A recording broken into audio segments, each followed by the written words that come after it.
Your Excellency John Dramani Mahama, President of the Republic of Ghana, Madam Mariette Jewa-Brew, Chairperson of the University Council, and members of University Council present, Pro-Vice Chancellor for Academic and Student Affairs, Madam Registrar, members of the Council of State, our distinguished keynote speaker, the Honorable Minister for Education and other ministers who are present here, the US Bank for Investment and Development. Today I have all the money people here, so all my problems are solved even before I spoke. Your Excellencies, members of the Diplomatic Corps, our international guests from the Bahamas, Estonia, and Greece, provost deans, directors, and heads of departments, key partners of the New Year School, our esteemed participants, the media, distinguished ladies and gentlemen, Akwaba, and Happy New Year. It's always my pleasure to welcome people to the University of Ghana. And it is with great joy that in this new year I welcome you all to the 77th Annual New Year School and Conference. As we heard from our chair, for nearly 8 decades, this school has stood as a towering monument to our nation's intellectual resilience. It remains the unique platform where the gown meets the town, where the university opens its gates to stakeholders of diverse backgrounds, from public and private sector, civil society, policy think tanks, and the general citizenry to engage in thoughtful deliberation critical for national development. We are especially honored this year to welcome the President of the Republic, His Excellency John Dramani Mahama, back to his alma mater as he joins us to open the 77th Annual New Year School and Conference.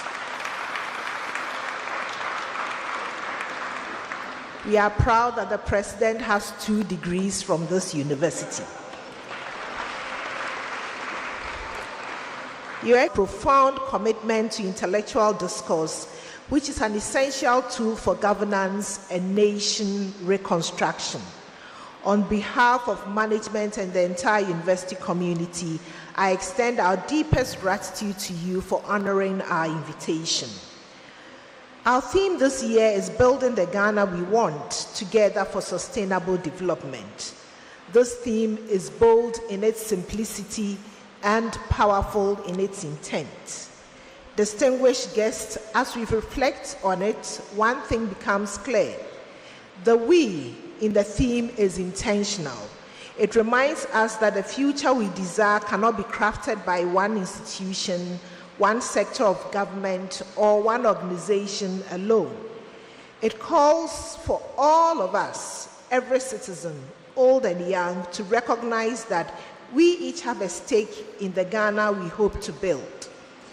Your Excellency, as a university committed to national and global development through cutting-edge research, quality teaching and learning, we have been intentional in contributing to the Ghana we want. In line with the mandate of the university, we have introduced programs that seek to address critical development gaps in our economy. Our programs continuously undergo rigorous restructuring to ensure that they respond to global challenges.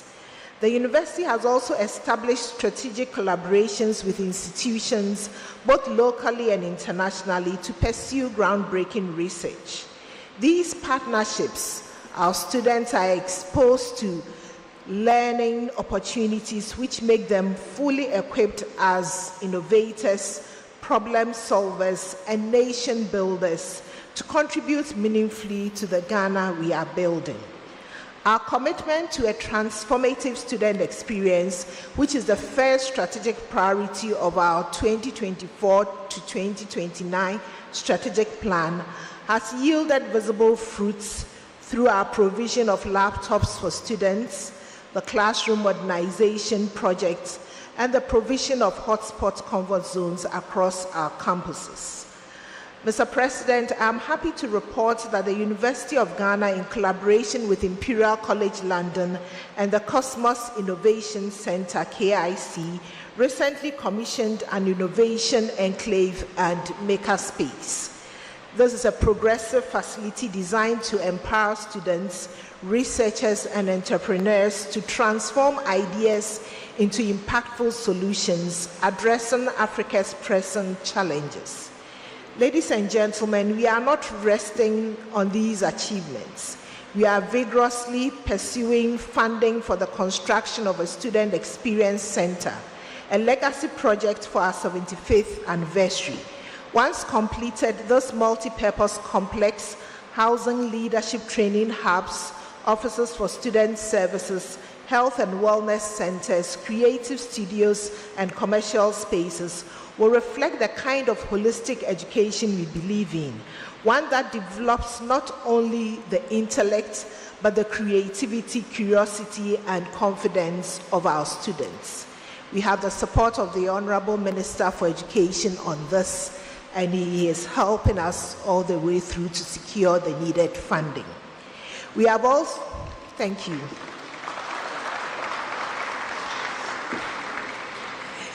We have also translated our digital ambitions into tangible progress through the Digital Youth Village, a one-stop shop for young people to build digital entrepreneurship skills.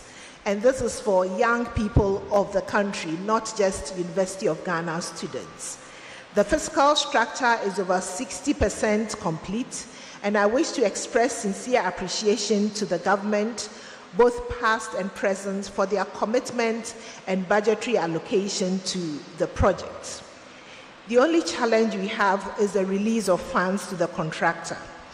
However, I am optimistic that Mr. President and the Deputy Minister for Finance, who is here, the Governor is here, I told you all my problems are solved. They would use their good offices to facilitate the release of funds to ensure timely completion of the project. The Digital Youth Village will be the hub for government's flagship 1 million coders program, pending the completion of the construction of the Digital Youth Village and the future. These interventions are not vanity metrics. They are the university's contribution to building the Ghana. Distinguished ladies and gentlemen, these are but a few about the future. We are actively participating in building a sustainable future for our dear nation, Ghana. The 77th Annual New Year School and Conference is therefore a platform to scale up the conversation, which is intended to accelerate active club development. Your Excellency, in your New Year message to the nation, you reaffirmed a commitment to building a Ghana anchored in inclusive growth, sustainable infrastructure, energy security, quality education and healthcare, youth empowerment, environmental responsibility, and renewed integrity in public life. These priorities reflect the Ghana we all desire, a nation that grows not only in economic terms, but in equity, opportunity, and trust. To conclude, I am confident that this year's participants, drawn from all over the country, as well as from other countries, including civil society organizations, professional bodies, academia, private sector organizations, and many others, will make the most of this opportunity to bring their diverse expertise to bear on these critical national and global issues of sustainable development, and to help propel young people towards the future of work. In addition to the panel discussions, this year's conference has a special feature, a project forum to showcase innovative interventions of the youth. These include the Nkabom Collaborative and the Digital Youth Village projects here at UG, in agriculture, and the 1 million coders projects of the government of Ghana. I look forward to vibrant discussions and reflections on the 4 major sub-themes of this year's conference. The Ghana we desire cannot be spoken into existence. It must be worked into reality. built by our collective efforts, guided by sound. I warmly welcome you once again to the 77th Annual New Year School and Conference. Afishiapa, I wish you all a prosperous, productive, and peaceful New Year. Thank you for your kind attention.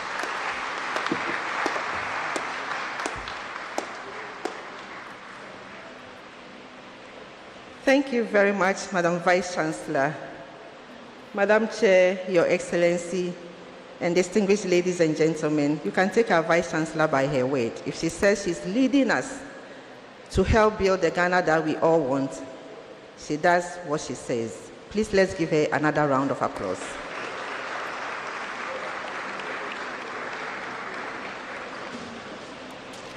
It is now time to relax and enjoy a performance by the Ghana Dance Ensemble. For this first performance, the Ghana Dance Ensemble will be giving us the Ajogo dance, performed by the Evers from the Volta region and Oti region. The dance was first used as a religious activity meant for fortifying and providing spiritual protection for warriors. The Ajogo dance has been selected for this year's Annual New Year School. First, to reiterate that, starting with this, building the Ghana that we want for sustainable development, we need to be strategic and creative in our planning and developmental processes. Distinguished ladies and gentlemen, the Ajogo dance. Please let's welcome the Ghana Dance Ensemble.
Thank you very much for the Ajogo dance.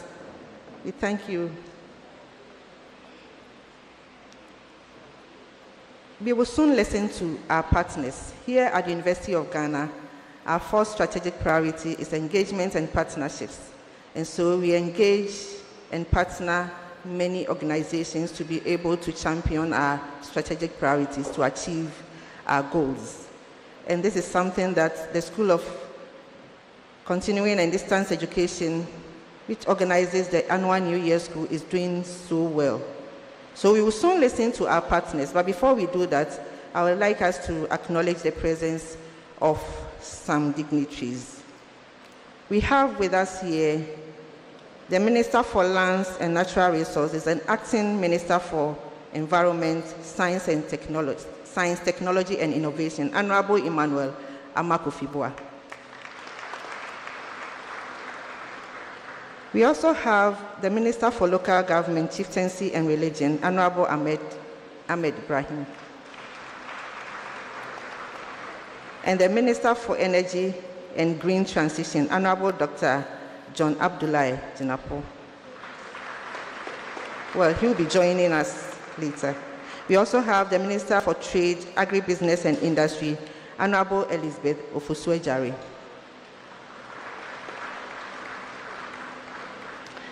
And we are privileged. We also have here with us Dr. Godwin Kujo Tamaklu, Esquire, Chief Executive Officer, National Petroleum Authority.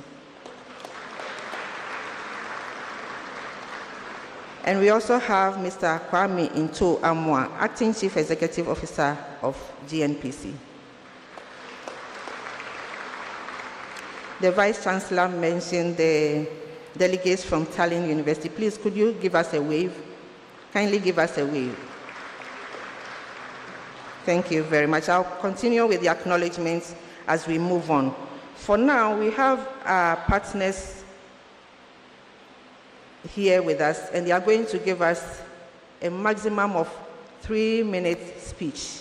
They are going to give us goodwill messages at a maximum of 3 minutes. I'll first of all invite Dr. Johnson Esiama, Governor of Bank of Ghana. Please, let's welcome him.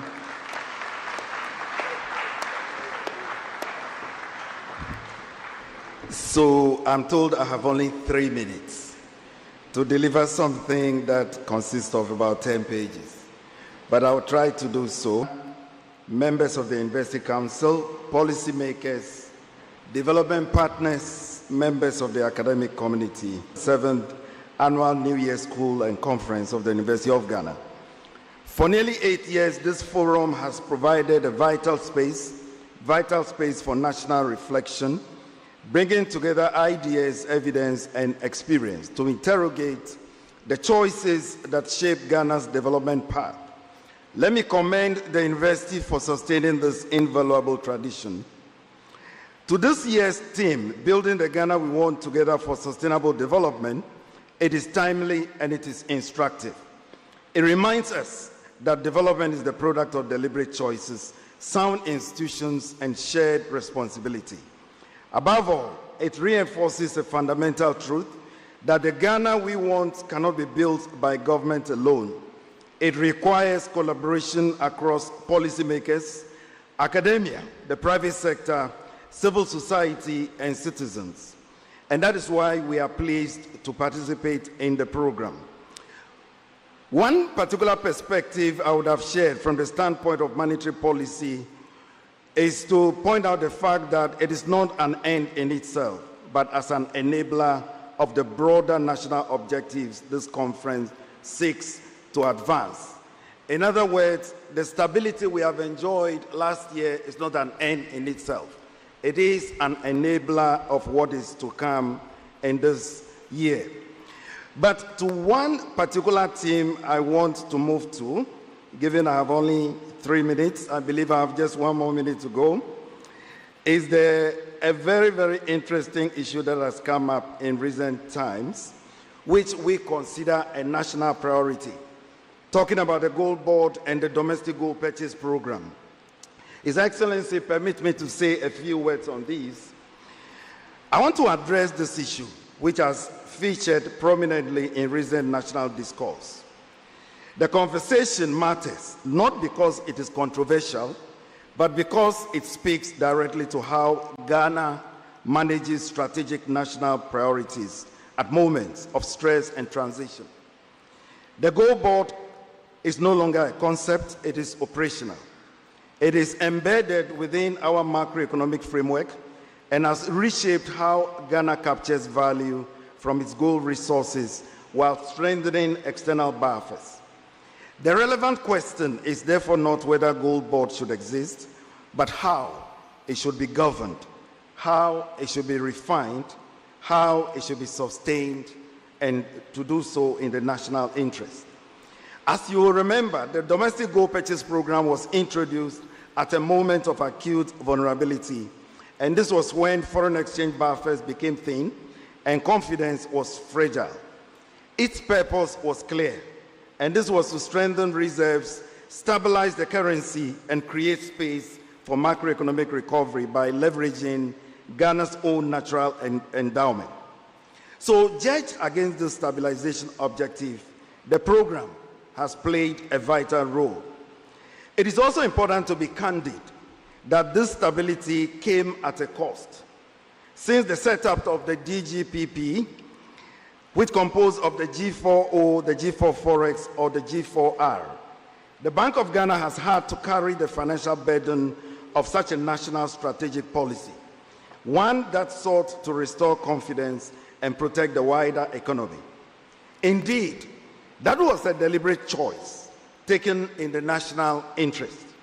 However, national priorities do not stand still, and neither should policies that support them. Hence, several measures were taken during last year, in 2025, to refine the DGPP. And I can tell you a number of these. The G4O was cancelled, while aspects of the G4R was refined. Governance, transparency, and risk management were strengthened, particularly within the artisanal and small-scale gold trading segment. Settlement risks were reduced through payment before release requirements and ring-fencing of offtake proceeds. Pricing structures were improved through strengthened coordination across the value chain, while the introduction of a gold FX auction mechanism has enabled more structured and transparent intermediation of gold-related foreign exchange flows. So looking ahead in 2026, Your Excellency, the G4R program must be anchored more firmly within the broader Government of Ghana framework as a national priority. And responsibility will be shared in such a way that sustainability does not rest on any single institution. We encourage informed debates. We encourage evidence-based. In that spirit, the Bank of Ghana, working with the Gold Board and the Ministry of Finance, we intend to convene a focused policy workshop with experts, with market practitioners, and policymakers to examine how this national priority can be refined further in line with best practices elsewhere. So to conclude, let me thank you again for this invitation. Indeed, the history of the New Year School, it reminds us that development is achieved through sustained effort. Was about restoring confidence in the economy. Then the year ahead, 2026, must be about putting that confidence to work carefully, productively, and with judgment in service of a more resilient, inclusive, and competitive Ghanaian economy.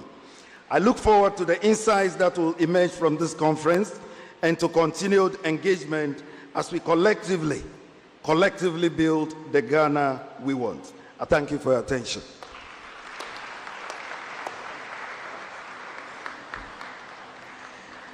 Thank you very much, Doc, for sticking by the time. We are very, very grateful.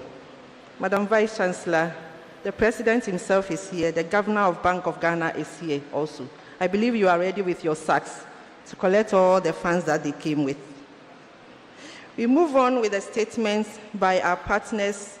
And at this time, it's my singular honor to invite Mr. Godwin Eduji Kujo Tamaklo, CEO of National Petroleum Authority.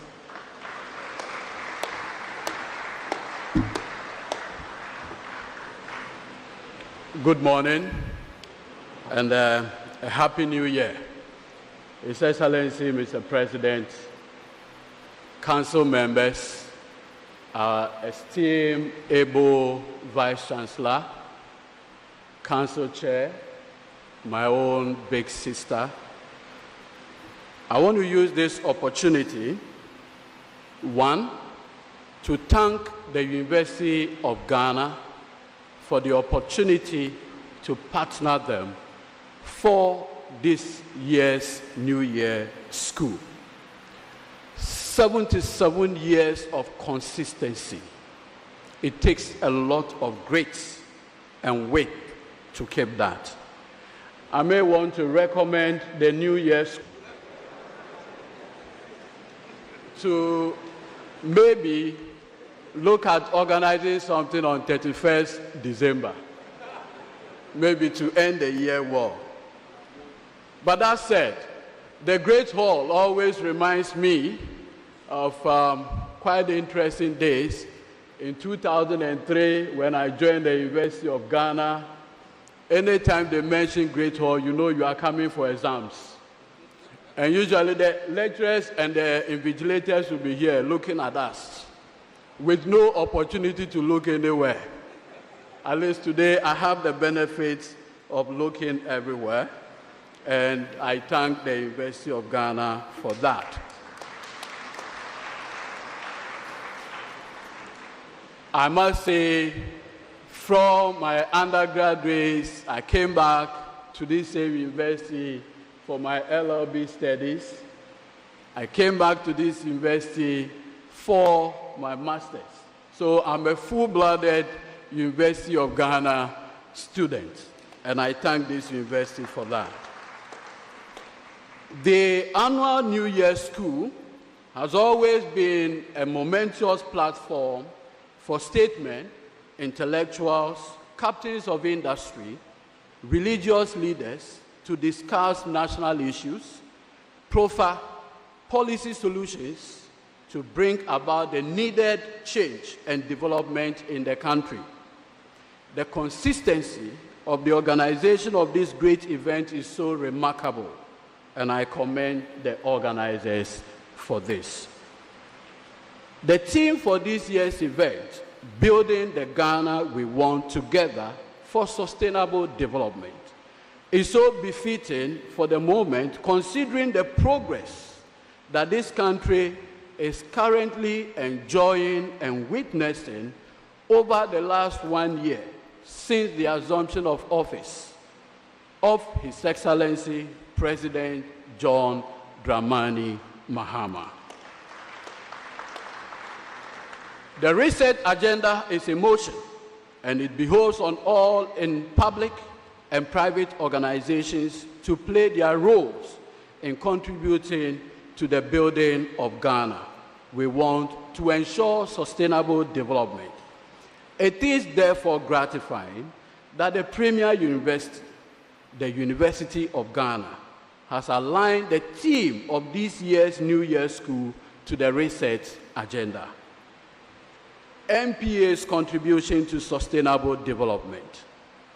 On our part, at the National Petroleum Authority, we envision a downstream petroleum sector that is innovative, efficient, and sustainable, in line with HE, the present vision, to reset and transform the sector. In that vein, since assuming office as the Chief Executive Officer, I've emphasized the importance of affordability, quality, reliability in the supply of petroleum products to Ghanaians. Our avowed commitment is to ensure fair pricing and strict adherence to industry standards. Ladies and gentlemen, a sustainable economy is powered by sustainable energy sector. In this regard, I have constituted a steering committee for the 24-hour economy initiative in the petroleum downstream sector, so that we can roll out a plan that ensures that the downstream sector operates 24/7 in line with the vision of the President. The steering committee is to provide oversight, strategic direction, coordination for the implementation of the 24-hour economy program in the downstream. Downstream keeps working.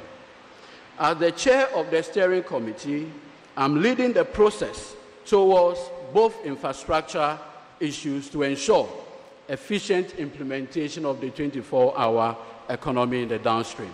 In conclusion, I commend the organizers of the New Year School for putting this event that has become the cornerstone of shaping public discourse and policy together. I also congratulate the University of Ghana for the continuous innovation, hard work towards the attainment of excellence. I will end my remarks with the assurance that the NPA will continue to support and collaborate with our development agenda. Be rest assured that the National Petroleum Authority will continue to ensure regular supply of quality and affordable petroleum products to our country towards a forward march for sustainable national development. It is unusual to see a lawyer's brief in 3 pages. I have managed to keep my brief in only 3 pages. I think I've done well. Thank you so much. Thank you, and Happy New Year. Yes, indeed, you have done well, Mr. Tamaklu, and we are very grateful. Please let's acknowledge him once more.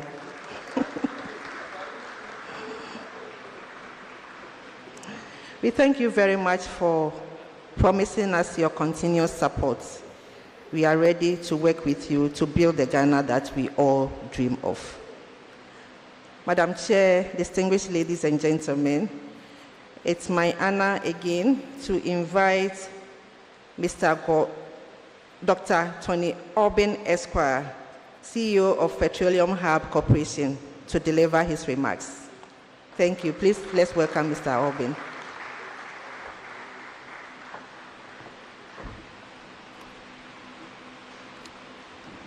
Your Excellency, the President of the Republic of Ghana, President John of this great university, permit me to stand on the existing protocols for the sake of 3 minutes. I can only start by saying how excited and joyous I am to be back here at Legon, which is my alma mater as well. And most importantly, for Commonwealth Hall as a great vandal. I know there are some vandals here. Some big vandals are here, so yes.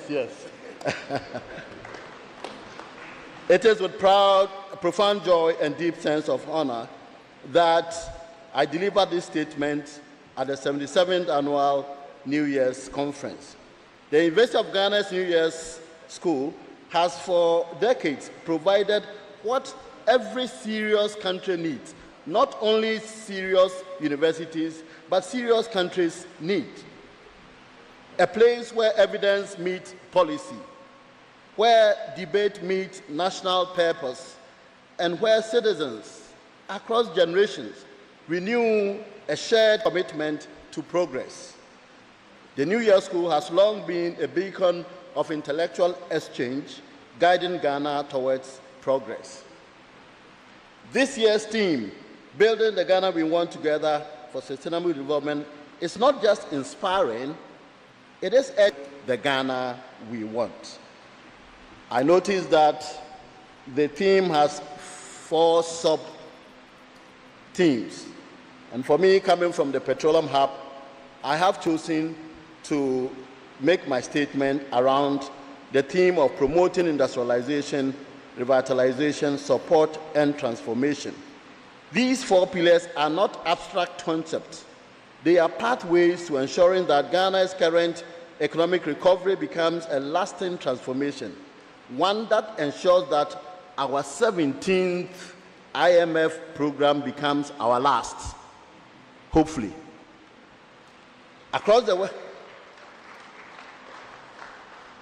world, nations are building Nations are being tested simultaneously by economic volatility, climate shocks, geopolitical tension, rapid technological change, and rising citizens' expectations.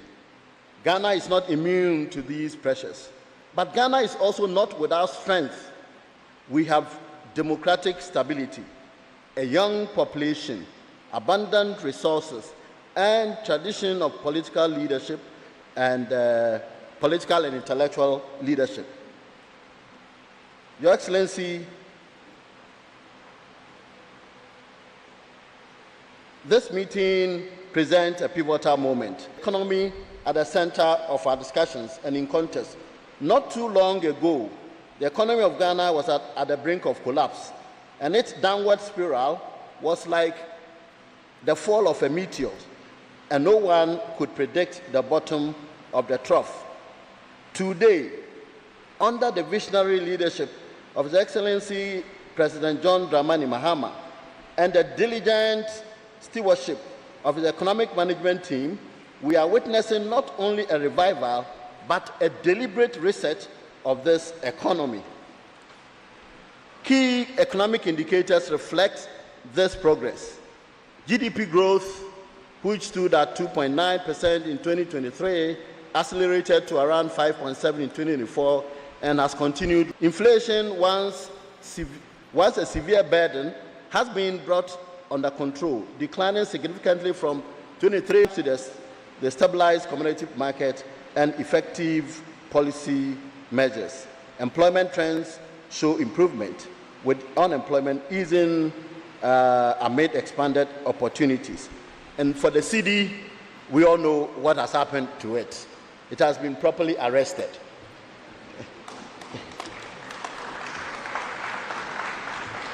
And yet, ladies and gentlemen, while we celebrate these gains, our work is far from done. We have not yet built the Ghana we want. We need to consolidate the gains and build lasting economic strength that is resilient to future shocks, whether it is pandemics such as COVID, God forbid, and God forbid because COVID tax has been removed, so there's no COVID in our mind again. And of course, other global conflicts like Russia-Ukraine war. Interestingly, we've not been hearing that explanation, the Russia-Ukraine war. But as a student of development studies and globally, 3 lessons we can learn. Growth is not the same as transformation. Growth is not the same as transformation. Many countries have posted impressive growth while remaining vulnerable because their economies was not structurally changed. Exports remain concentrated, industrial bases remain thin, and jobs did not grow fast enough. So Ghana's economic trajectory demands a fundamental shift, moving beyond sophistication. In Ghana's case, the importance of structural transformation is amplified by demographics. Ghana's population is now over 34 million and remain youthful. Yes, I have 1 minute. Remain youthful. So it's a real call. Economies that import what they could competitively produce remain fragile. Finally, in terms of this lesson, natural resources wealth do not generate and guarantee national prosperity. In fact, it can at times be inimical. And this is the reason why the Petroleum Hub is an extremely important project for Ghana. Petroleum Hub, which is earmarked to be established in Jomoro in the western region, is intended to set refineries,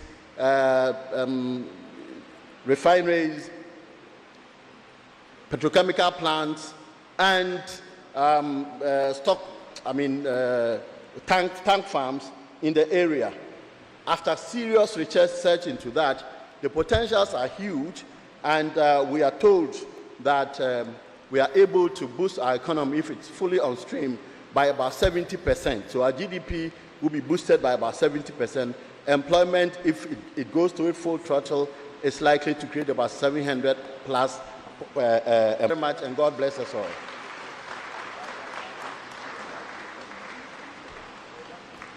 Thank you very much, Dr. Albin. You could see that Dr. Albin requested for more papers from the examiner.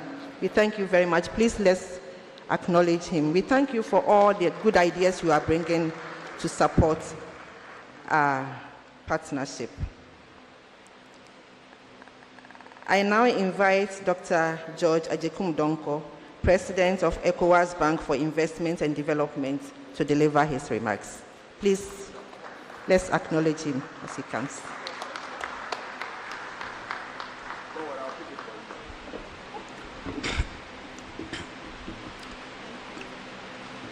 Excellency, the President of the Republic of Ghana, John Dramani Mahama, ladies and gentlemen, permit me to stand on the established protocols for the sake of time.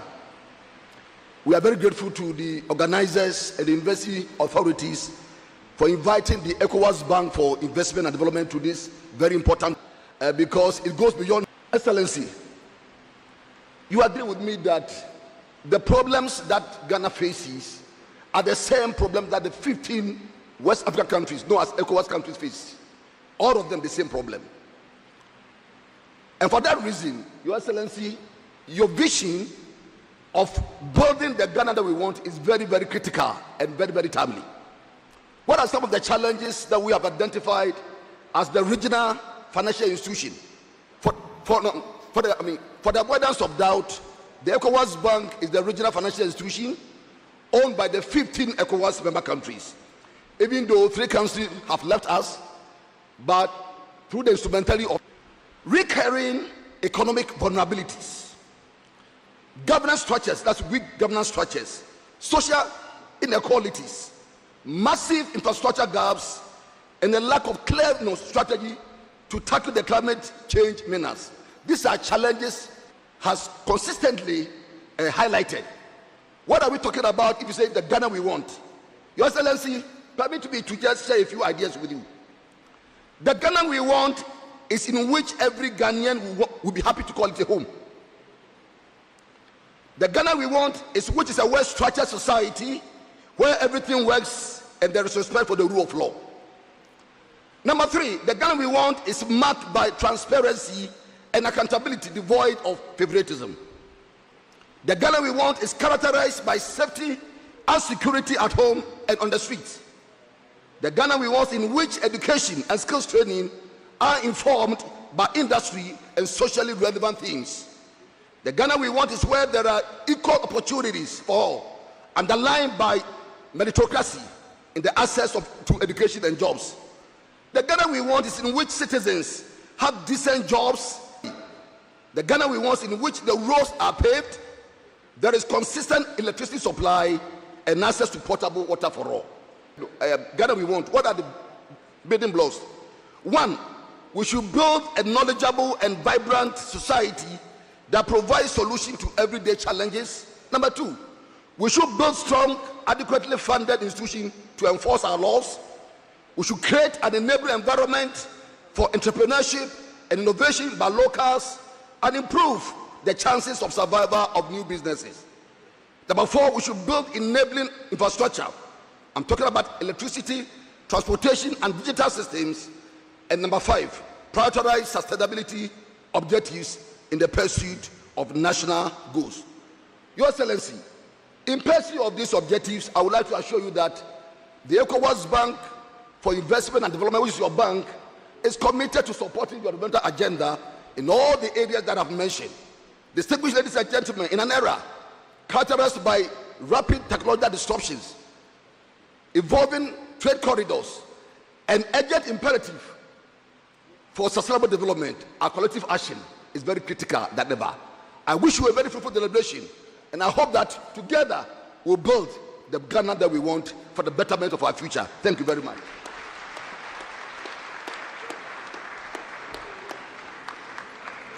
Thank you very much, Dr. Ajekum Donko. Let's please give him another round of applause. Time didn't permit me to go through their profiles, but you find their profiles in the comprehensive brochure that we have for this program. At this point, I would like to acknowledge a few more groups that are here. I mentioned the Tallinn University, but we also have delegates from the University of Thessaly in Greece. Please, can you give us a wave? University of Thessaly. And also, we have delegates from the University of Thessaloniki, also from Greece. And we have guests from the Bahamas. Please, can we see you? Bahamas, delegates from, okay. Thank you very much. We will take the second musical interlude from the Ghana Dance Ensemble at this point. Please, let's acknowledge them as they come.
Jara dance. I could see tapping his feet, and I also tapped mine along.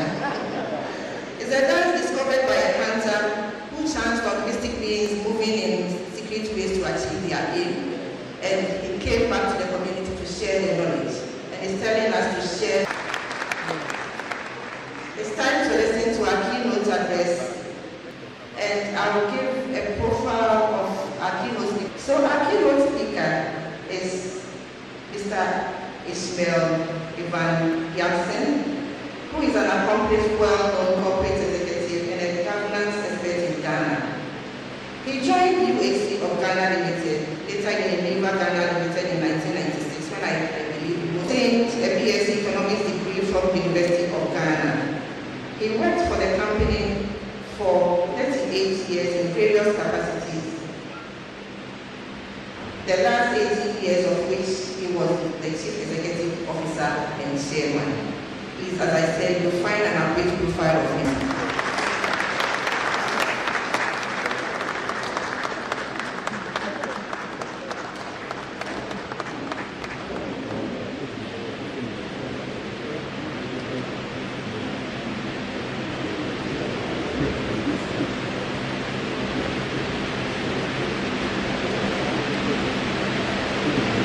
Your Excellency, the Chairman of Council, the Vice Chancellor, Pro-Vice Chancellors, faculty, talking about Ghana Beyond Aid.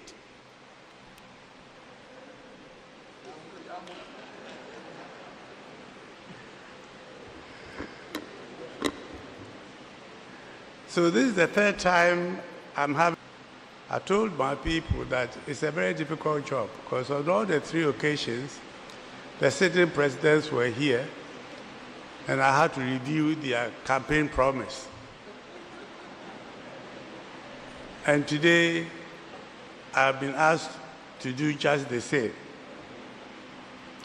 But I've never been a political commentator, nor worth, action, nor utterance, nor the power of speech to stir men's blood. I only speak right on. Hence, I don't make political judgments. I only make economic judgments. I try and see economic, social, and business implications in every political development. And that is what in the conference, Building the Ghana We Want, Together for Sustainable Development. It is a beautiful theme. It is evocative. It speaks of unity, of aspiration, and of a future that endures. That is why I show Chairperson, themes alone don't build nations. Rhetoric does not feed the hungry. Slogans do not employ the youth. And beautiful vision statements, if not backed by the iron will pit-ups of potential that was never realized.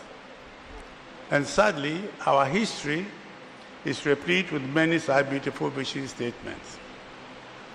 Today, the data and the headlines tell us we are recovering very strong. Inflation is strong, and I just checked the data as at 31st December 2024 to 6.3% as at 31st December 2025. And you can see the same thing indeed. The CD at the close of 2024 was 15.11. At the close of 2025, it was 10.65. So we must give credit to the government. Mr. President, your government has done spectacularly well.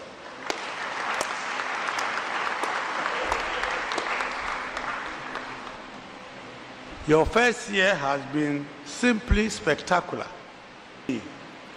What we are seeing is stabilization. Feeling the pulse of the streets and listening to the quiet anxieties of the boardroom, I must tell the truth. We are not just at a challenging moment, we are at a definitive crossroads of our national existence. We have stopped the bleeding, yes, but we have not healed the wound. We have managed the crisis, but we have not cured the disease. To truly build the Ghana we want, we do not need a policy tweak. We do not need the same mindset, behaviors, and values that brought us to where we are today. And surely, economic reset. So the first question we must therefore answer with brutal honesty is why? Why is the status quo no longer tenable? And why did the president and the ruling party choose such a strong, emphatic word as reset?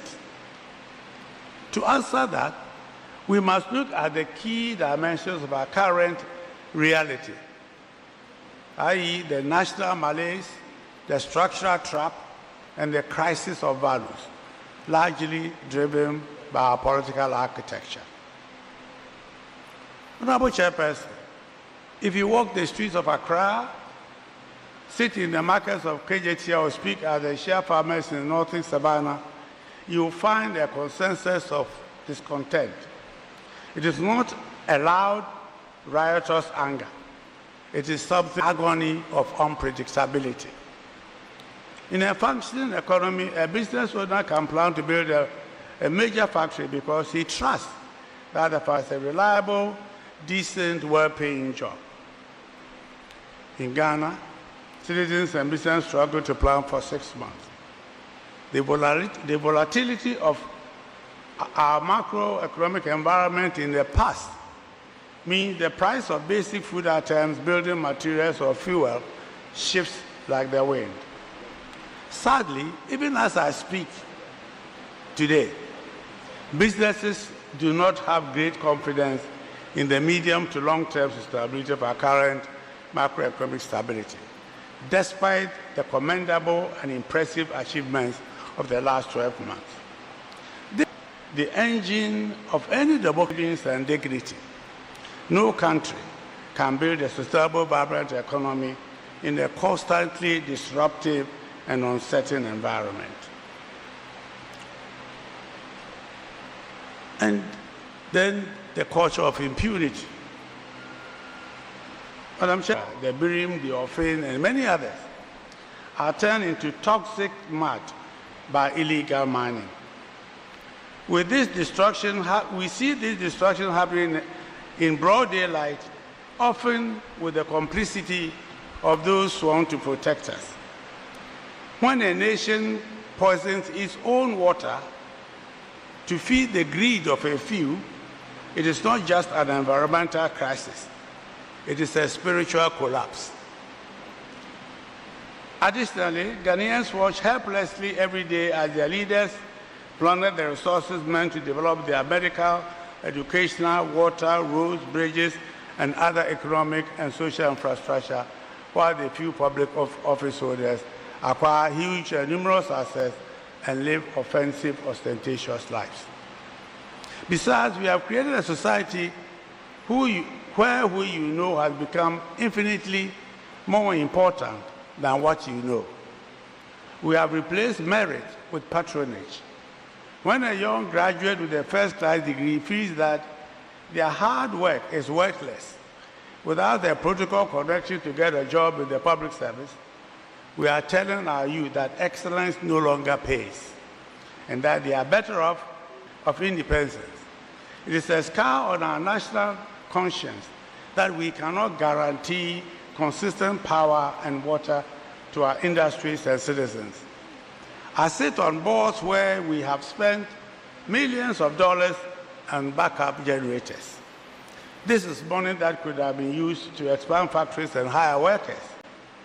With an infrastructure investment gap estimated by the World Bank at $4 billion per annum, you can appreciate the acute depravity of the state of our infrastructure. But perhaps the most painful loss of all is the erosion of our national pride and hope. There was a time when the Black Star was a beacon of African excellence. To say, when our youth's primary ambition is to emigrate to Japan, it is not just an economic decision. It is a vote of no confidence in their motherland. We dislike watching our national identity fade away. They hope that fueled our independence struggles to survive.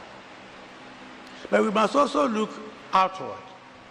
The world we live in today is not the world of the 90s or even of the early 2000s. We are facing a global public crisis. Geopolitical fragmentation, deglobalization, supply chain disruptions, and climate change. Disruptions and uncertainties relying on strategically on these very evolving disruptions. The second dimension is our stubborn refusal to change our economic structure, which has been called the Georgesburg economy. Let us be the economy of 1925. We dig gold and export it. We drill oil and export it. We harvest cocoa and export the beans. Then we turn around and import the jewelry, the petrol, and the chocolate. We import toothpicks. We import tomatoes. Today, Ghana is one country in sub-Saharan Africa that depends most on food imports to feed its citizens. We have become price takers, not price makers. And as long as this structure remains, our exchange rate will always be a hostage to global markets. Today, gold and cocoa prices are skyrocketing, and we are reaping the benefits.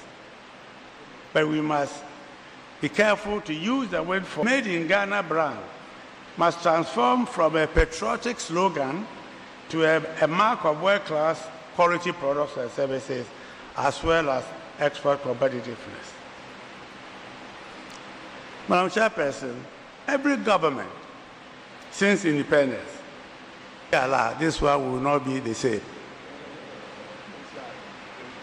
We have never been able to prudently manage our economy over a long-term period and avoid the recklessness we have repeatedly seen since independence, for which reason the country has sought IMF bailout 17 times.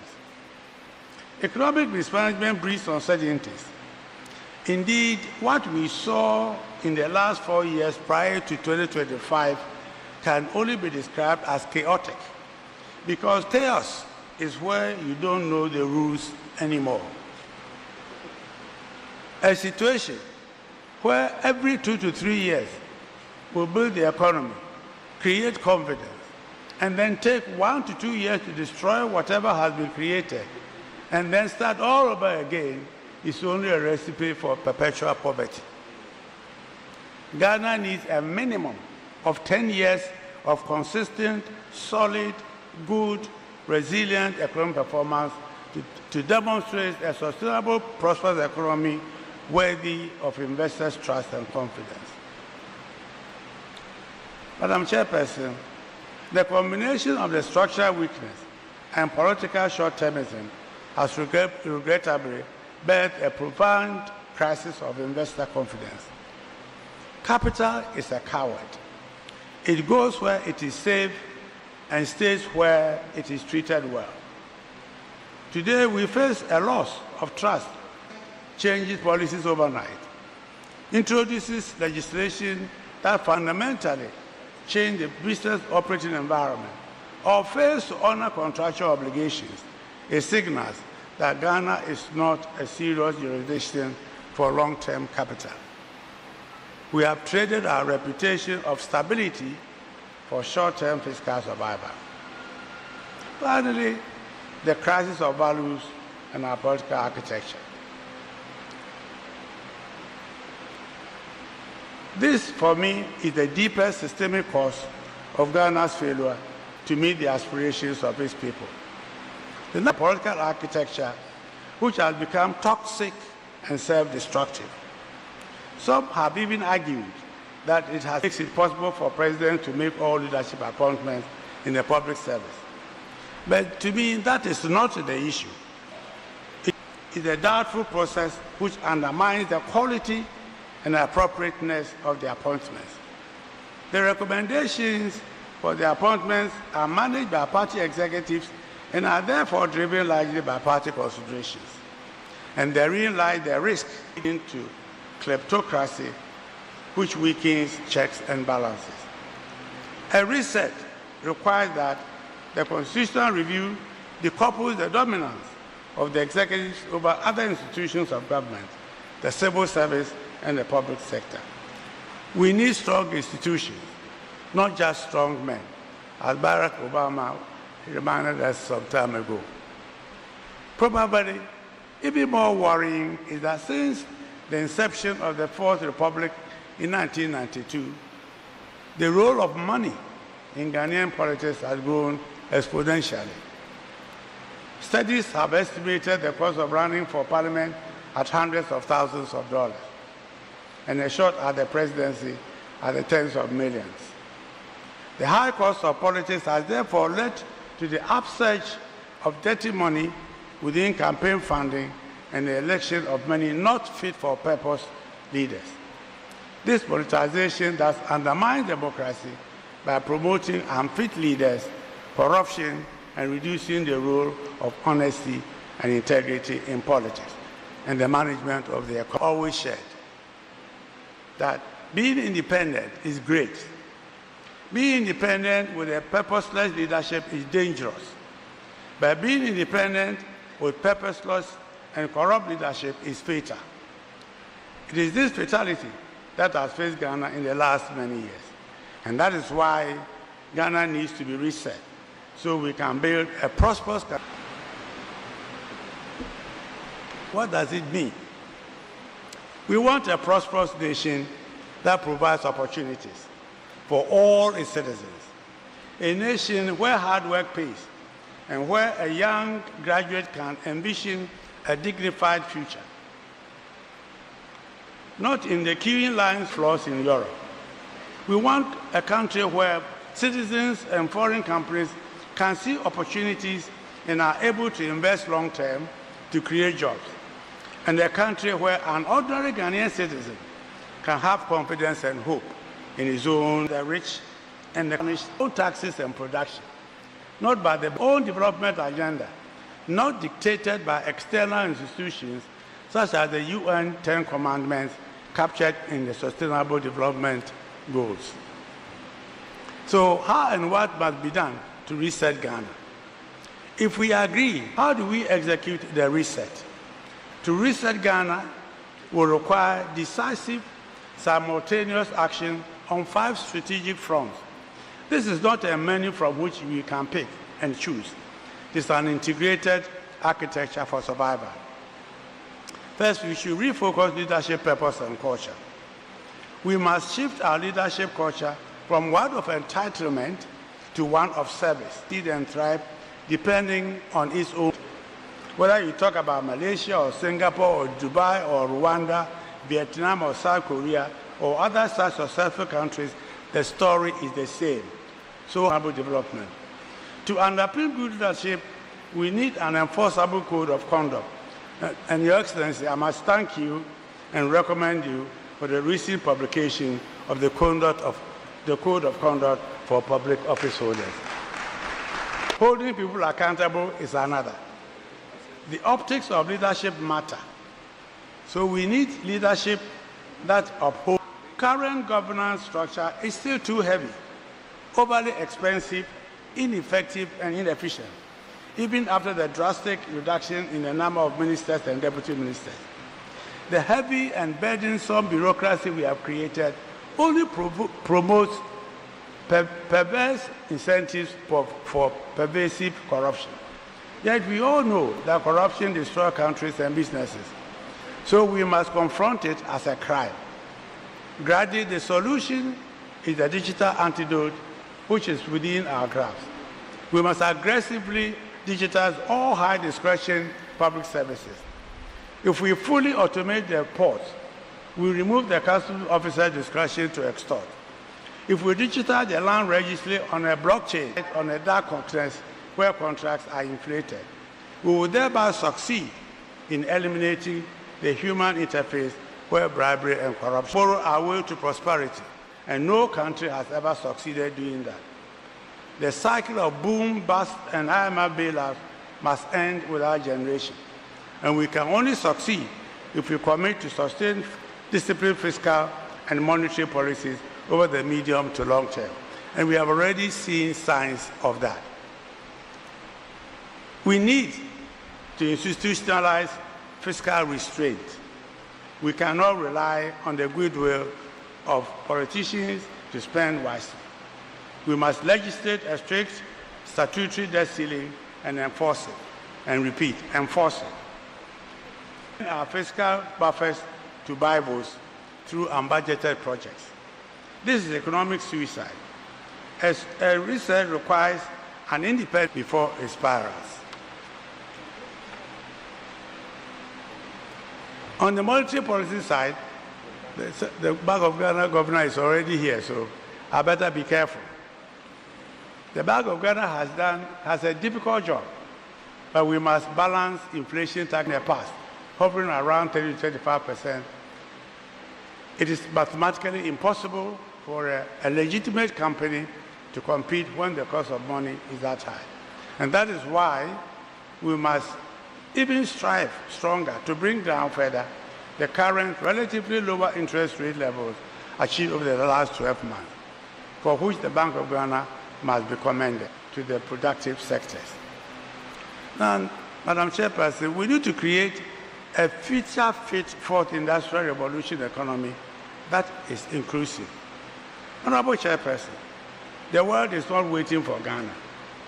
The global economy is shifting to artificial intelligence, robotics, green energy, and big data. Hence, we need to create a future-fit industrial revolution economy. Yet, we are currently churning out thousands of graduates from high schools, colleges, and universities who are essentially unemployable because their skills do not match the market.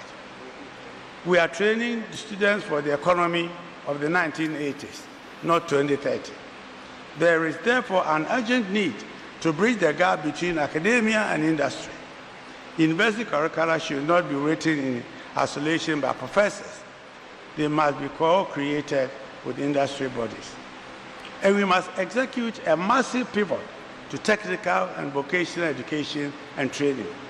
The development of this country will not be built by lawyers, by sociologists, and political scientists alone. It will be built by welders, mechatronics engineers, agronomists, and tool makers.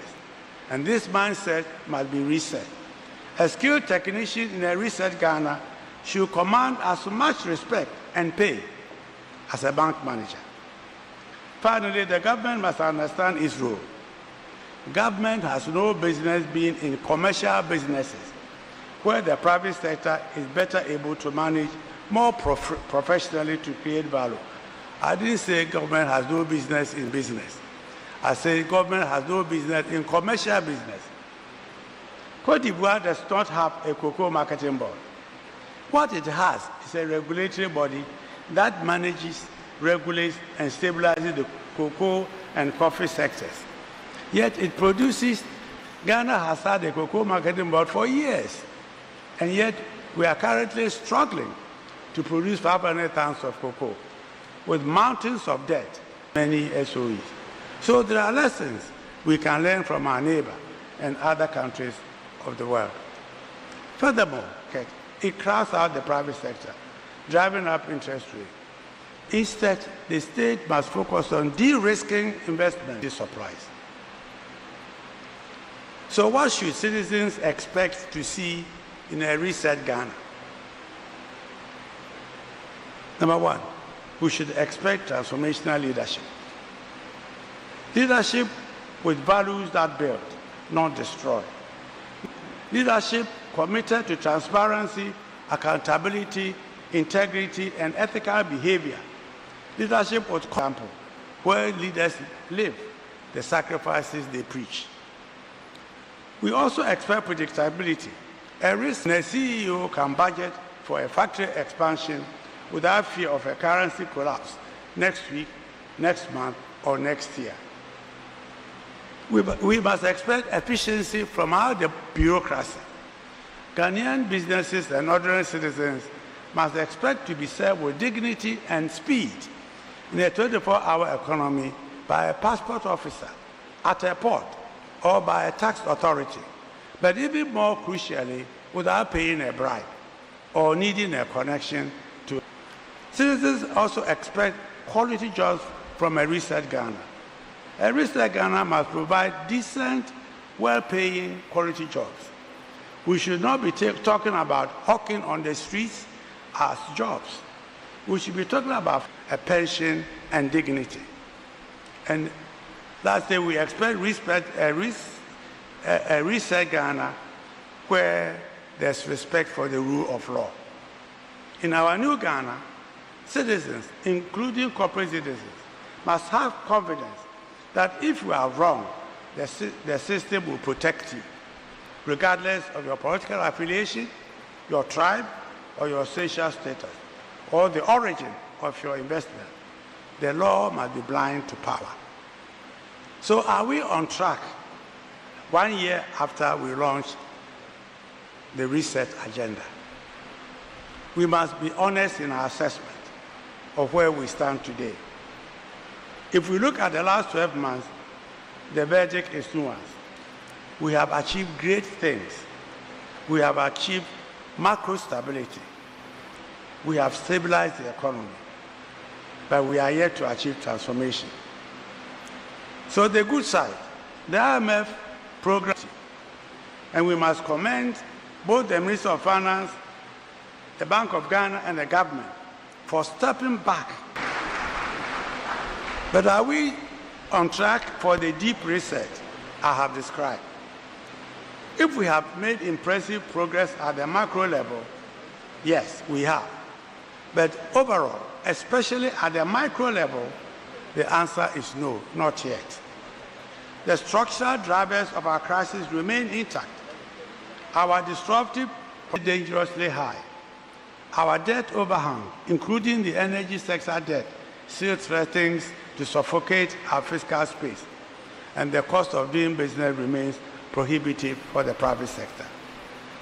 We have stabilized the patient, yes, but the patient has not yet begun. We are celebrating how we will live long and for a very long time. As we look to the future, two paths lie before the economy and building the Ghana we want for sustainable development. So what can cause the reset agenda to? We can go back to business as usual. We have a bad habit of forgetting our pain the moment the painkiller kicks in. If we mistake this stabilization for success, we will be back at the IMF within 4 years. We have been there before. We have celebrated turnarounds before, only to find ourselves back in the doldrums because the broken structural foundations remain intact. And our election cycle. This is the greatest and most immediate danger. We are entering an election season, and very soon. The history of Ghana's Fourth Republic teaches us that in election years, fiscal discipline is often sacrificed on the altar of political expediency. The temptation, yes, I know, okay. The temptation is often sacrificed on the altar of political expediency. As I conclude, I want you to cast your minds forward. Imagine it is year 2057, Ghana's centenary, 100 years of independence. When the history of that centenary is written, what will it say about our generation? That we chose to borrow and consume, that we left our children with a mountain of debt and a broken environment, or it will say that we found the courage to reset the country, that we were the generation that finally broke the colonials, that built a Ghana of order, that we were the generation that rejected corruption as a way of life. If we achieve this, then Ghana will succeed, and the future generations will honor our legacy. We have no choice. I thank you. In ovation, please let's rise to acknowledge and give him a round of applause. Continue with the applause, please. Thorough keynote address We are grateful for giving us the state of our currency, as well as leadership categories that should help us to get to where we want to be. We believe that this address will underpin discussions at the plenary sessions of the conference. Distinguished ladies and gentlemen, we are getting to the climax of the program. Due to time constraints, we'll skip the third performance.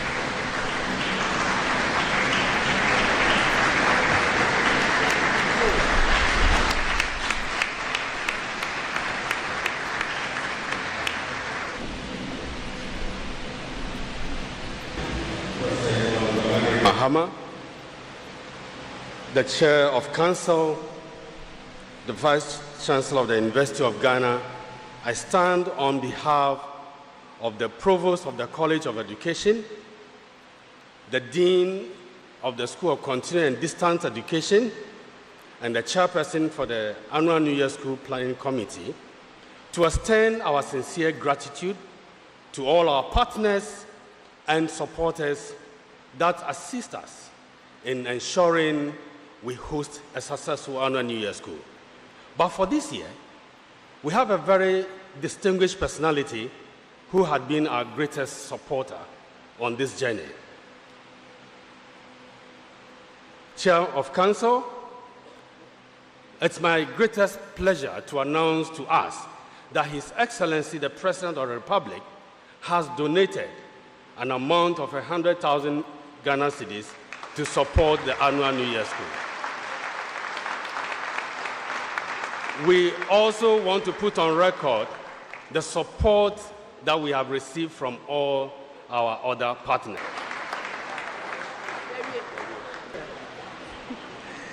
Thank you very much for disclosing this very juicy news this afternoon. Please let's give them a round of applause and also clap to thank our President for giving us such a very big gift.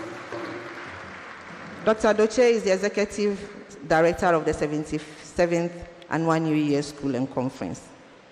As I mentioned earlier, we are now at the climax of our program, and we have a distinguished personality to open the school for us. To introduce our distinguished personality, I invite the Honorable Minister for Education, Honorable Haruna Iddrisu, to do this.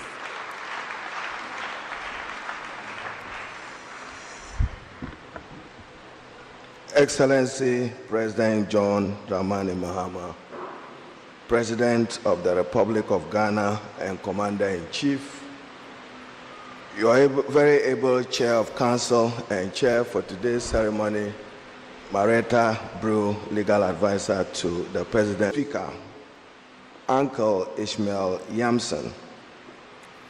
You know, when you are invited this day, I see Governor Bank of Ghana supported by the two deputies, Chief Executive GMPC, Chief Executive Lotto Authority, Chief Executive Free Zones Board, Chief Executive MPA, members of academia, very distinguished ladies and gentlemen. My task is a solemn one, simple to note, addressed by Ishmael Yamson. Mr. President, for Ishmael Yamson, we are proud to have him. He is in a rare category of breed of Ghanaians who simply love. So for me, Uncle Ishmael, you've made my work very easy. I should have said that I have the rare privilege and opportunity to introduce to this gathering the president and leader of our country with purpose. Those were the values you highlighted in your speech. President Mahama fairly and fittingly falls into the category of that leadership that Ghana needs. Mr. President, when I saw the team building the Ghana we want, I took away the words "together for sustainable development" And for once, I thought, Professor Vice Chancellor, you and your team had followed President Mahama around the country between 2023 and 2027, when he embarked on his I shall return journey with the same words, building the Ghana we want.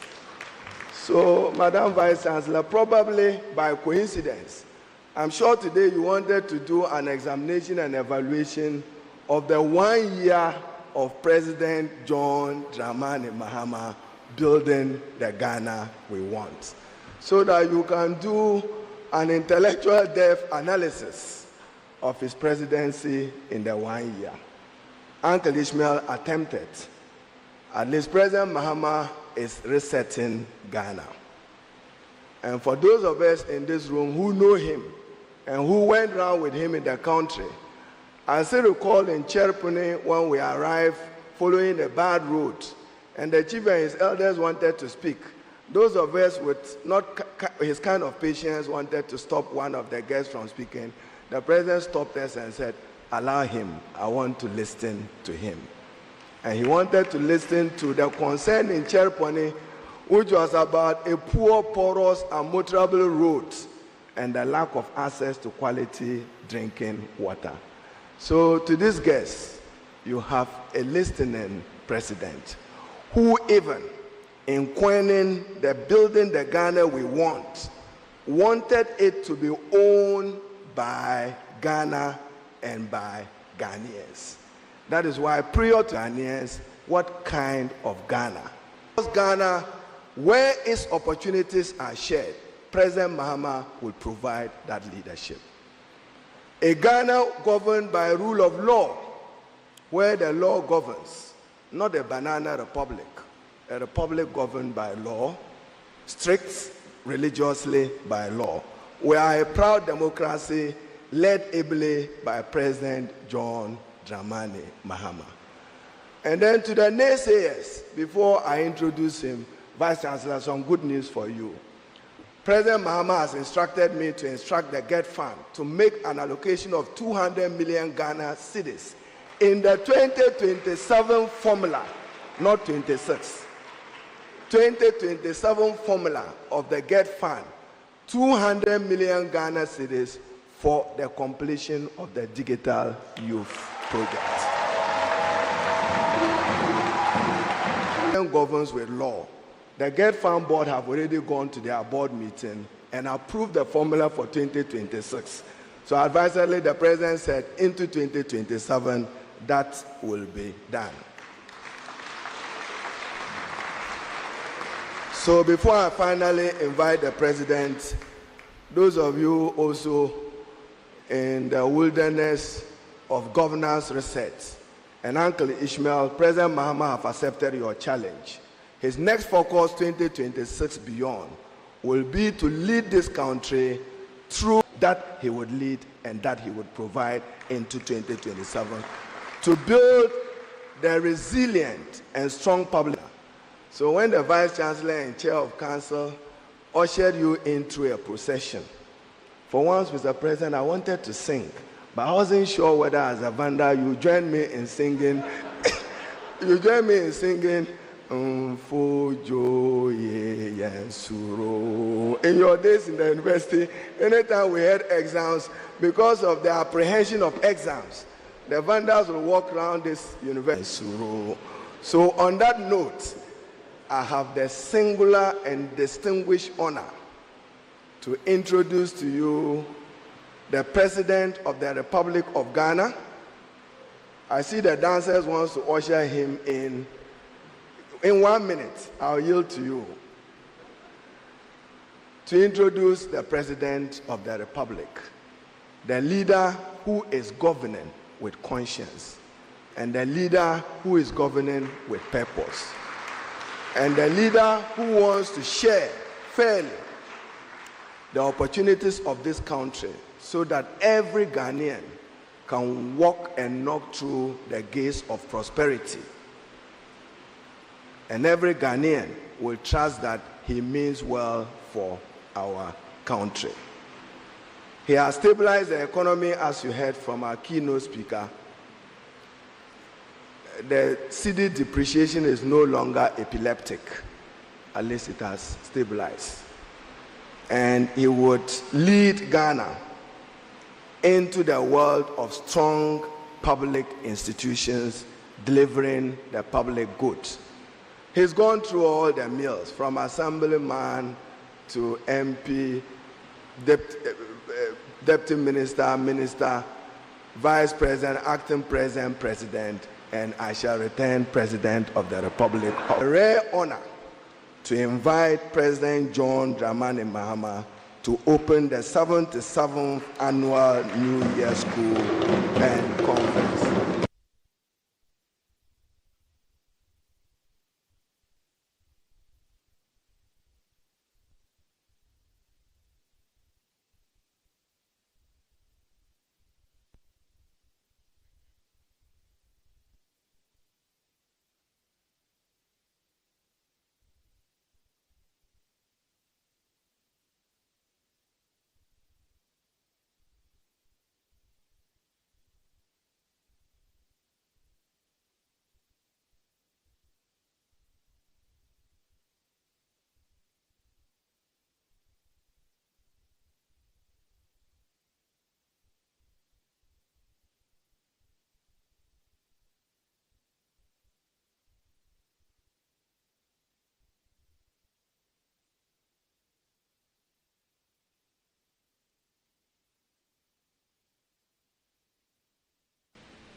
It always gives me a sense of nostalgia when I walk through the gates of the University of Ghana, an institution that has contributed greatly in molding me into what I've become. I left secondary school, sixth form, as a young, walked through these gates. And incidentally, I entered here and ended up in Commonwealth Hall by mistake. Our teachers, who were national service persons, always indoctrinated us to choose the halls that they had been in when they were in university. And incidentally, in the University of Ghana, at the time that we were finishing sixth form, most of our national service personnel were from Legon, Mensa Saba, and Ekwafo Hall. And so, as usual, they demonized Commonwealth Hall and said it was a hall of rascals, students who were very misbehaved and all that, and that if you choose Commonwealth Hall, you would, in order of preference.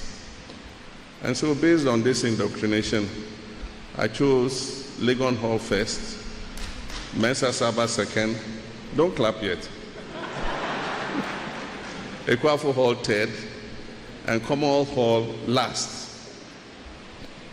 Apparently that year, the university had taken a decision that anybody who chose Commonwealth Hall first will not be given Commonwealth Hall.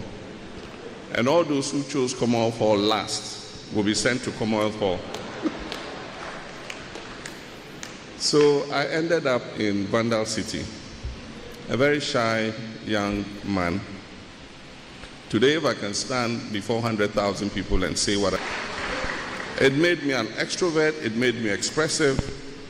I participated in all the activities of Commonwealth Hall in 836, of graphic, and I shared my room with my friend, including our current Vice Chancellor, for all they're doing to continue to maintain the reputation of this great institution. I want to speak for too long, but let me mention something. I was reading the social media this morning, and Professor Kweku Azar was talking about their experience when they were in university compared to the challenges our current students face. And amongst the things, it was so easy to get accommodation through the period of the course. Today, most of our students have to live outside campus and travel to lectures every day. There have been a few unfortunate incidents where students have either been knocked down by vehicles and have died, or in a few cases been attacked by armed robbers and unfortunately lost their lives. It is preferable that we have as many of our students living on campus or as close to campus as possible. And that's why I was telling the Vice Chancellor a little good news. When I went to Singapore, we signed an agreement for a 10,000 student hostel in the University of Ghana.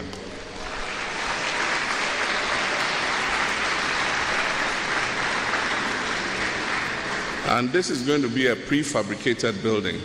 It means that the building will be manufactured somewhere that would manufacture the building and come to assemble it on campus has been shipped from Tech, University of Science and Technology, protested very vehemently.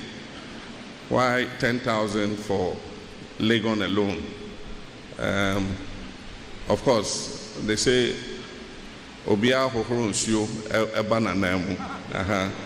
Once the factory is assembled, we would look at the Kumasi people too, the Kumasi University, and then after that, we'll look at UDS and others.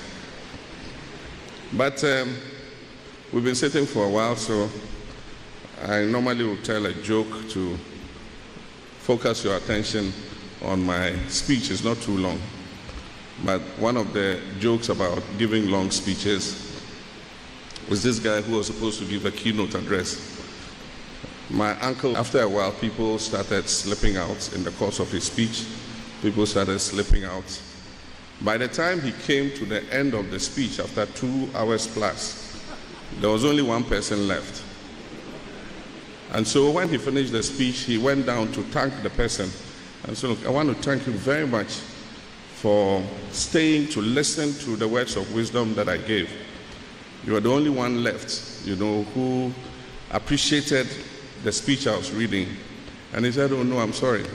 I didn't stay because of it. And so, having loosened your stress and earned your attention, I will inflict on you the relatively short speech that I brought with me. It is both an honor and a privilege to join you at this 77th annual New Year School and Conference, a national intellectual tradition that for over 7 decades has provided Ghana with a rare space for reflection, evidence-based debate, and policy influence. I commend the School of Continuing and Distance Education of the University of Ghana and all partners for sustaining this invaluable national institution. This gathering opens not merely a new year, but a season of national introspection. It invites us to interrogate where we are, how we got here, and most importantly, where we must go together as a people. And I want to give my highest commendation to my uncle Ishmael Yamson for doing very good justice to this topic. But most important, the longevity and relevance of this conference affirm the enduring role of academia in shaping Ghana's democratic and development journey. The theme, Building the Ghana We Want Together for Sustainable Development, captures both our collective aspirations and our shared responsibility. Ghana stands at a defining crossroads. After nearly 7 decades of independence, the question before us is no longer whether we can govern ourselves, but how well we govern, how equitably we grow, how sustainable our growth is, and how resilient we can build our nation.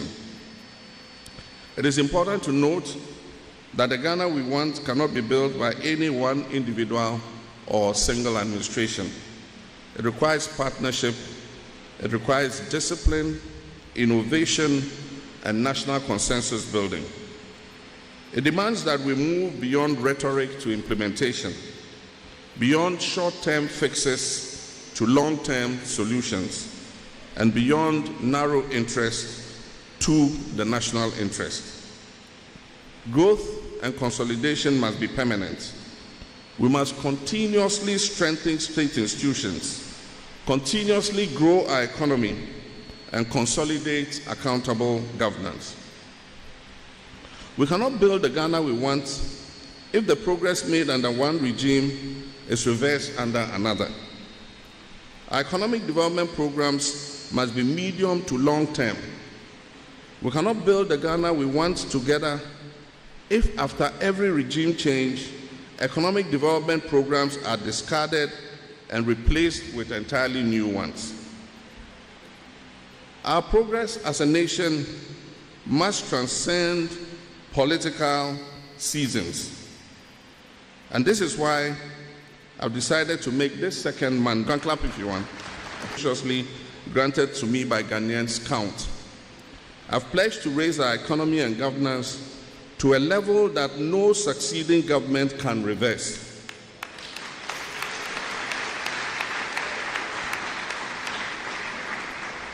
And that our people can have faith in their leaders to uphold their interests and create opportunities for national prosperity. I can assure Ghanaians also that we will not relax the current fiscal discipline and efficient management of the economy, in which I discuss the theme for this occasion.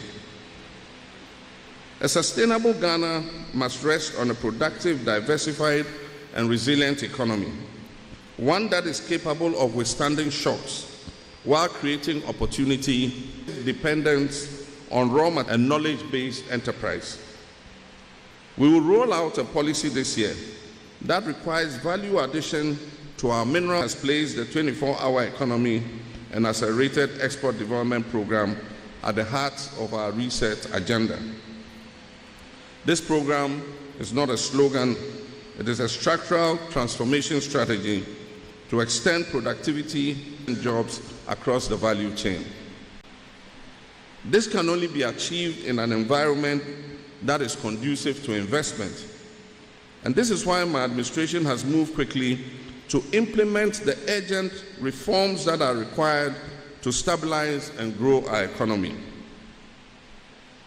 We've achieved measurable success, including a stable currency, touted as the best performing in the world for the year 2025, inflation by the end of 2025, debt falling from above 66% to GDP at the end of 2024 to 45% of GDP at the end of 2025, and foreign reserves rise to $13.8 billion at the end of 2025.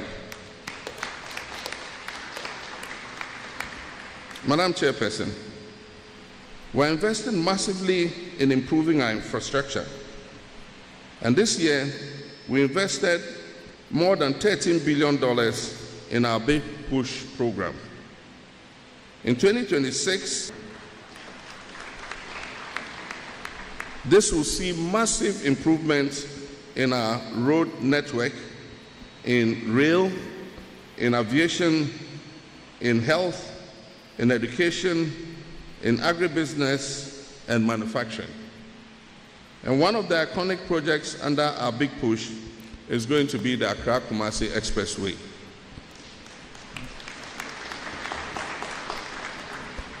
And for those who have spoken against this expressway, I wish that they were in the traffic jam over the New Year, when one single church holding a convention brought the Accra-Kumasi Road into gridlock for more than 7 hours.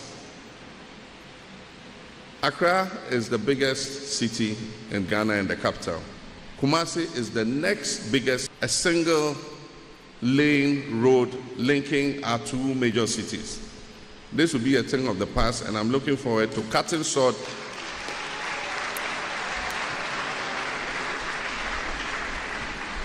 I'm looking forward to cutting sword early this year for the commencement of construction of the Accra-Kumasi Expressway.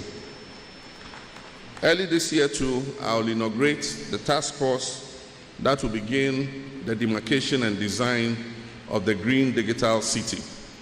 This is a city that will straddle 3 regions, Greater Accra, Eastern and Volta region, and it will move some of the government offices and key institutions out of Accra into a new city. This will help to decongest the capital, Accra. And for those people who miscommunicate and try to twist my words, the new city will not be the capital. The capital will continue. No kiosks, no containers, and no beggars. Restoring fiscal discipline, rebuilding confidence in the financial sector, and supporting indigenous enterprises to grow. Economic resilience is not achieved through austerity alone, but through production, inclusion, and program. The Extended Credit Facility Program with the IMF has been very successful. We will emerge from the Extended Credit Facility with the IMF towards the middle of this year. And it is my hope that this will be the very last time we will ever go for a bailout from that international monetary institution. We'll continue our collaboration with the IMF under Article 4 and other instruments that the IMF have, but it will definitely be the last time. Distinguished guests, ladies and gentlemen, the second pillar is human capital development, and as development, education, skills, health, and innovation are therefore the foundations of sustainable growth. We must improve learning outcomes at all levels of our educational system, especially at the basic level, in order to equip our children with the critical learning skills needed to prepare them for higher education. Our focus is not only on access, but also on quality and relevance. From early childhood education to TVET, from tertiary institutions to lifelong learning, we are aligning education with the demands of a modern economy, digital, green, and globally competitive. In this regard, I'm pleased to affirm the government's commitment to the Digital Youth Village and the Center for Digital Youth Development. Promised by government, we've already invested some money in this project, and in 2026, government education has announced a top-up from the. This project will serve as a national model for 16 digital hubs of excellence that will support the 24-hour economy, assets to be empowered. Pillar 3 is good governance, accountability, and national discipline. Madam Chairperson, sustainable development is impossible without public trust in institutions. Good governance is not an abstract. It concerns how power is exercised, how resources are managed, and how decisions affect ordinary lives. My administration is strengthening anti-corruption institutions, restoring respect for the rule of law, and insisting on value for money in public spending, and not selective. And this is why this year we'll establish an independent value for money office to ensure that every cedi that is spent on behalf of the people of Ghana delivers real value. But governance reform also requires national protected and civic responsibility is embraced. Development is not delivered solely by government. It is sustained by citizens who believe in the must lead the way by example. We published the code of. We will this year pass the code of requirements for accountability by public officers. And so it will no longer be moral suasion, it will be law, and you have to abide by the law.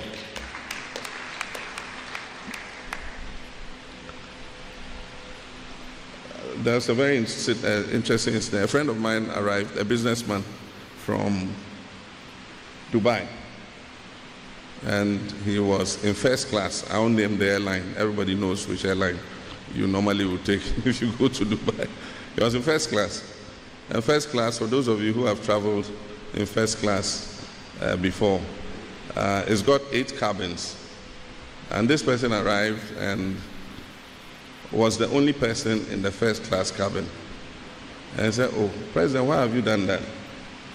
I said, "Why?" He said, "I was the only person in the first class cabin." and he asked why. He asked the stewards, why aren't people traveling in your first class? And the steward said, the President of Ghana has banned all his ministers and public officers from traveling first class. And so all the ministers and public officers are at the back here in business. And it's true, when he went, several chief executives and others were in business class. So the ban is still effective. And like I said, even if you can afford it, don't travel first class. If you travel, I'll sanction you. Distinguished participants, I received the report of the Constitutional Review Committee recently. And so this month, before the end of this month, we will inaugurate the Constitutional Review Implementation Committee. When the Constitutional Review Implementation Committee is established, we will engage with all political parties and stakeholders to assist the CRIC to advance the recommendations that were contained in the Constitutional Review Committee report.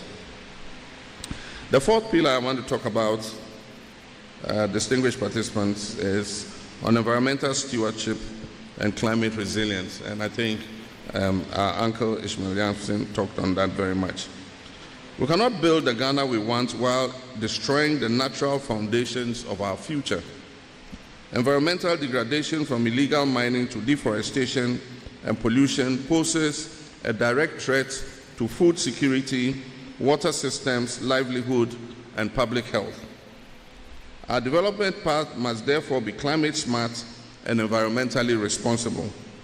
We're implementing sustainable mining practices, protecting forests and water bodies, and investing in renewable energy and strengthening climate adaptation for vulnerable communities. I want to commend the Minister of Lands and Natural Resources fight community on illegal mining. And so I'll encourage the task force, the Minister, the Environmental Protection Agency, all of those involved in the fight against illegal mining. Please don't give up. There are some positive results beginning to show. The family, friends, business people, everybody wanted to come and spend a few minutes wishing us Merry Christmas. And so take just a few minutes of our time to wish us Merry Christmas. And so Madam Lodina said, we cannot take. And so we ran away to a place called Crown Forest, where they have some zebras and giraffes. And I was telling Uncle Ishmael Hampton, for the first time in 2 years, I slept at 9 o'clock in the night and woke up at 9 o'clock the next morning. And it was a very peaceful, serene environment. But why I raise it is that when you go to where they have the animals, you cross a stream. And before 6 months ago, of light Milo. And so it's getting better. And so we appreciate the work that NIMOS and the river guards are doing. Apparently, the river guards had operated upstream where the mining was taking place. And so it had changed the color of the water. And so that's why I'm encouraging you to keep up the fight and even strengthen it even more. Development and environmental protection are not exclusive goals. Cohesion and shared national purpose. A divided nation cannot sustain development. The Ghana we want to build together must be kind. No gender is marginalized and no generation is excluded. We passed the behind. We are falling behind the targets of the affirmative action law.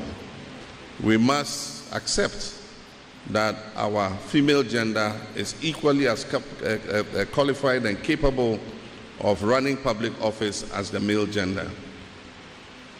Next time when we decide to constitute the governing boards of state institutions, we will put a caveat there that says that at least a certain percentage must be women. Because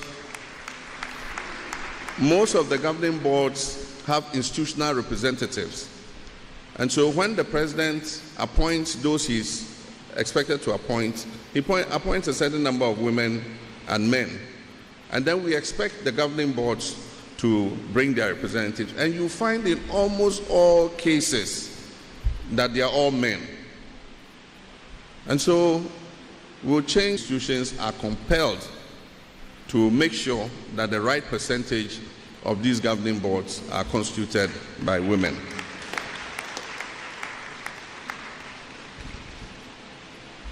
Inclusivity must be reflected in resource allocation, not only by GDP growth, but also by reduced inequality, improved social mobility, and improved quality of life.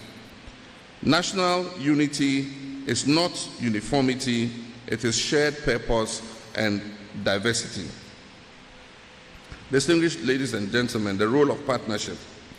This conference reminds us that national development is a collective endeavor. Academia must continue to provide evidence and ideas. The private sector must innovate and invest. Civil society must engage, and the media must inform with integrity and accuracy.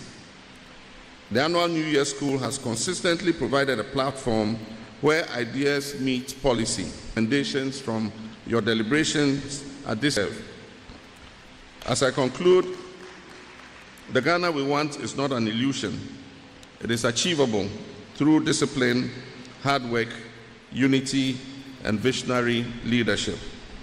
The choices we make today will shape the inheritance we leave and act with courage, knowing that sustainable development is not a destination, but while I was speaking, nobody went out. Thank you for listening to my speech.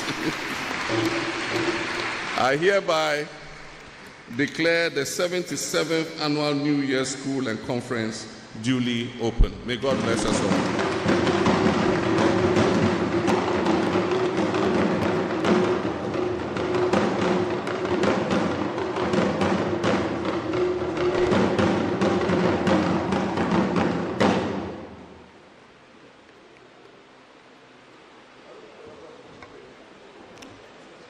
Please kindly resume your seats. Thank you very much for us to build a better Ghana together. And I know that we stand a chance to really enjoy a better Ghana. We promise to continue to engage so that we all grow the economy that we have. Thank you. Your Excellency, distinguished ladies and gentlemen, please permit me 1 minute to acknowledge a few more people here, so that the President will...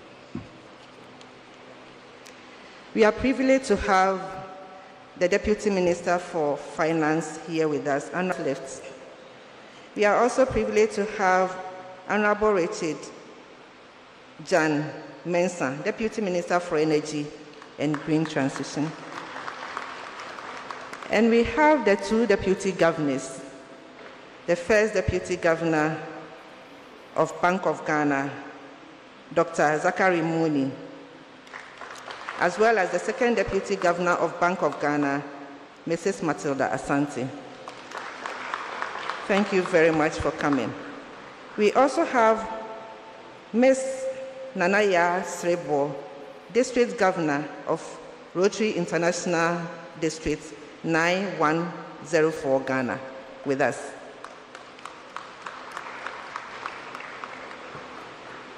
And we also have UNFPA delegates here with us. Can you give us a wave, please?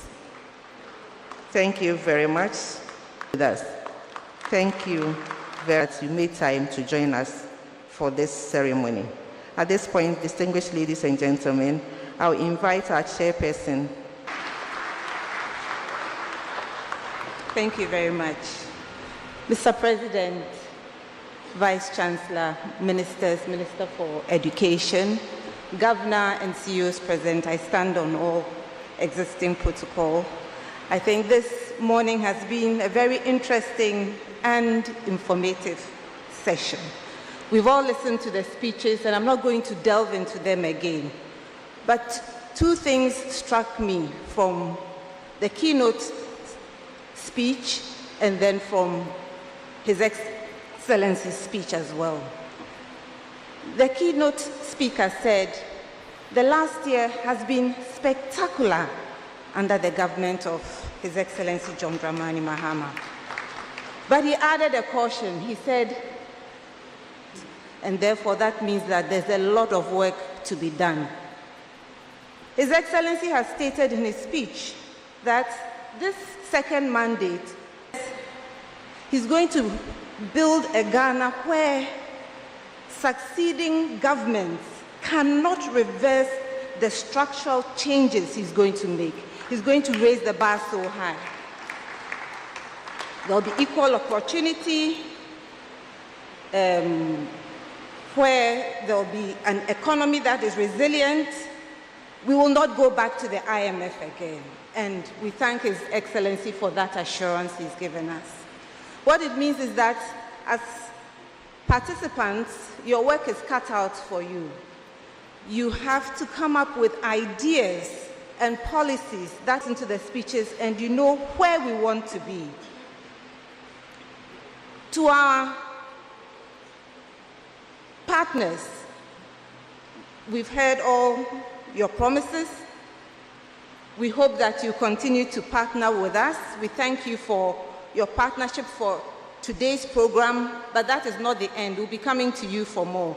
Fortunately, as Vice Chancellor said, all the money people are here today. We'll be coming to you for more.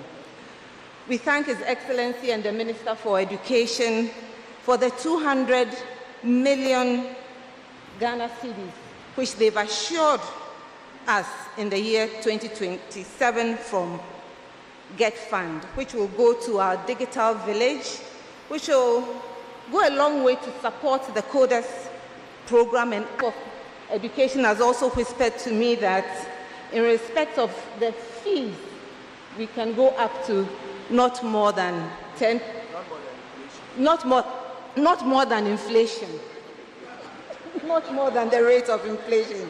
So we are auction, and we wish you fruitful deliberations. Thank you very much. Please, at the end of the closing remarks, I kindly implore that you rise for the university anthem, please.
We acknowledge acknowledge with gratitude the Almighty whose guidance and grace has brought us to the successful commencement of yet another annual New Year's School and Conference.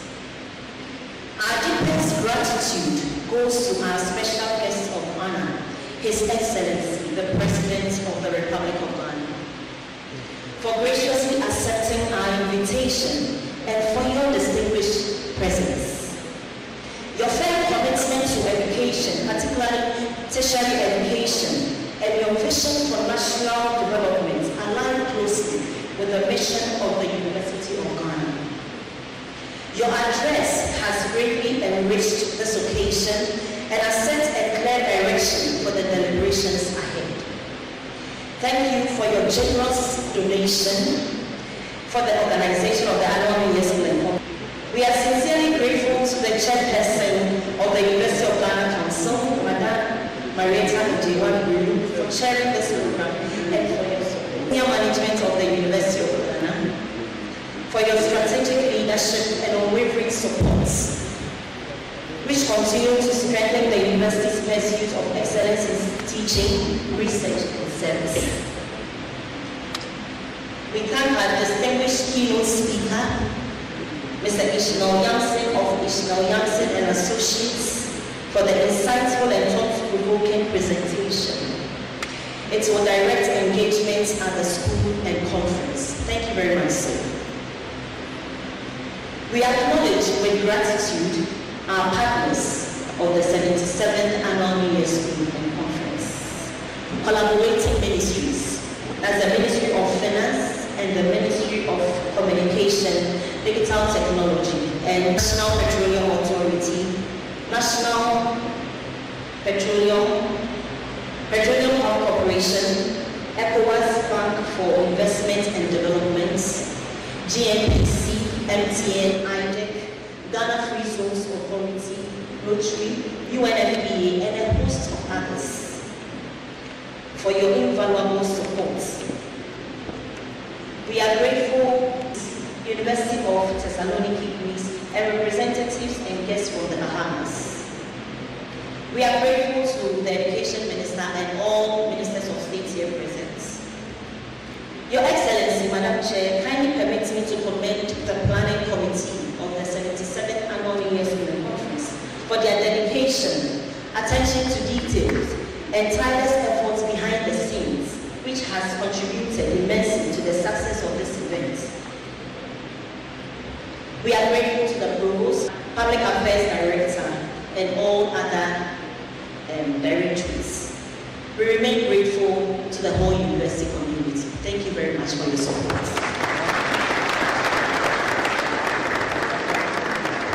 Thank you very much, Mrs. Afrey-Guati. We have come to the end of the program, and I must join her to thank you all very much for joining us. Please rise for the national anthem.